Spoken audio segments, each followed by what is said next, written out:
Shobha Mataji, is the one Oh, I muted? was on mute, Nikit. Yes, sure. Uh,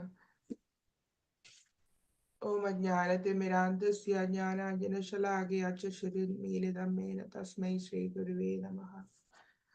Hare Krishna. Today I'm going to read the book Teachings of Lord Chaitanya by His Divine Grace A.C. Bhaktivedanta Swami Srila Prabhupada.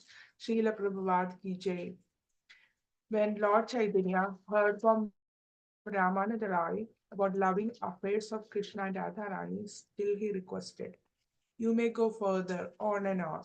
The Lord said that he was enjoying the description of the loving affairs between Krishna and the gopis very relishingly, as if the river of nectar is flowing from your lips.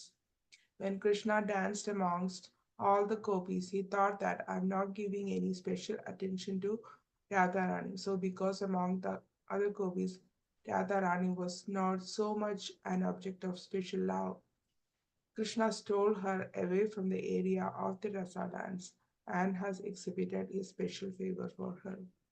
When this was explained by Lord Chaitanya, Ramananda Roy replied, "Now let us relish the transcendental loving affairs between Krishna and Radha, to which there is no comparison in this material world." When there was a performance of Rasa dance, Radharani all of a sudden left the area, as if she was angry that there was no special favor shown to her. Krishna was so desirous to see Radharani in order to fulfill the purpose of the Rasa dance. But in the absence of Radharani, he was sorry and went to search her out. In the Gita Govinda, there is a nice verse in which it is stated that the enemy of Kamsa, Krishna, also wanted to be entangled in love affairs with women, and thus he simply took Radharani away and left the company of the other damsels of Praja. Krishna was much afflicted by the absence of Radharani, and being thus distressed in mind, he began to search out Radharani along the banks of the Yamuna. Failing to find her, he entered into the bushes of Vrindavan and began to lament for Radharani. Ramananda Roy said that when we discuss the purport of these two special verses from Srimad Bhagavatam, we can relish the highest nectar of Krishna and Radha's loving affairs. Although there were many gopis to dance with Krishna, still Krishna was pleased to dance with Radharani, especially. In the Rasa dance, Krishna placed himself between each two gopis, but he was present especially with Radharani. Radharani was not pleased with the behavior of Krishna, which is described in Ujjwala Neela Nilmani as follows. The path of loving affairs is just like the movement of a snake. Amongst the young lovers, there are two kinds of mental features, causeless and casual. So when Radharani, out of her anger for not being treated specially, left the area of the rasa dance, Krishna was very sorry not to see her in the presence of the other gopis. The perfection of the rasa dance was was considered to be complete on account of the presence of Radharani, and in her absence, Krishna thought that the rasa dance was now disturbed, and therefore he left the arena to search her out. After wandering in several places, when he could not find Radharani, he was very distressed in mind. Therefore, it is understood that Krishna could not enjoy his pleasure potency in the midst of all the gopis, but in the presence of Radharani, he was satisfied. This transcendental love between Radharani and Krishna was described by Ramanand Roy.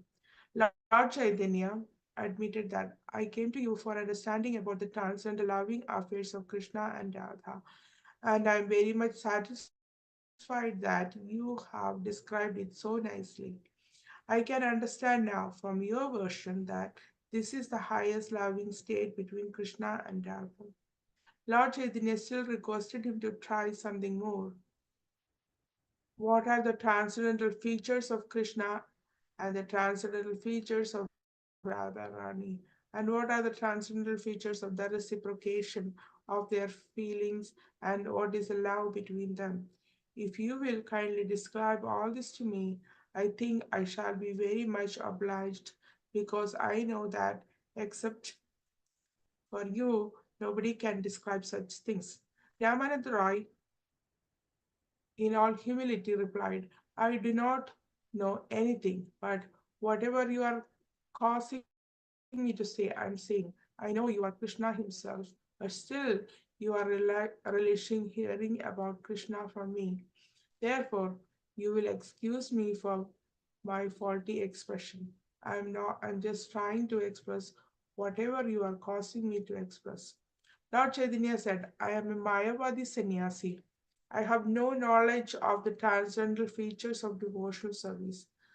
By the grace of Sarvabhauma Bhattacharya, my mind is now clear, and I'm trying to understand the nature of devotional service to Lord Krishna.